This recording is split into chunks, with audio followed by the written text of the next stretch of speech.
Hi అండి, నేను channel start చేసినప్పుడు ఒక మిస్టేక్ అయితే చేశానని చెప్పాను కదా. అదేంటో తెలుసా? నేను ఈమెయిల్ క్రియేట్ చేసినప్పుడు దానికి పాస్వర్డ్ అవి ఏం పెట్టాను అనేది నేను అస్సలు గుర్తుంచుకోలేదండి. ఎక్కడ నోట్ కూడా చేసుకోలేదు. అందువల్ల నా మొబైల్లో ప్రాబ్లం వచ్చినప్పుడు నా ఈమెయిల్ అకౌంట్ అన్నీ పోయాయి మొబైల్లో నుండి. నేను ఆ మెయిల్ని వెనక్కి తీసుకురావాలని ఎంత ట్రై చేసినా కానీ పాస్వర్డ్ అయితే నాకు రికవరీ అవ్వలేదండి.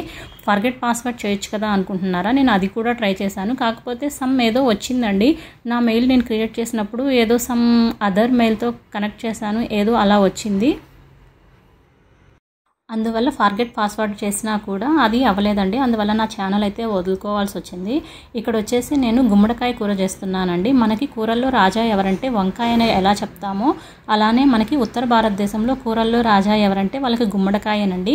ఇది లేకుండా ఏ ఫంక్షన్స్ కానీ పెళ్ళిళ్ళు కానీ ఏవి జరగవండి అక్కడ. ఇది మనకి బ్రేక్ఫాస్ట్లోకి బాగుంటుందండి. పూరీతో సర్వ్ చేస్తే చాలా అంటే చాలా టేస్టీగా ఉంటుంది. మీరు కూడా ఒకసారి తప్పకుండా ట్రై చేయండి. Thank you.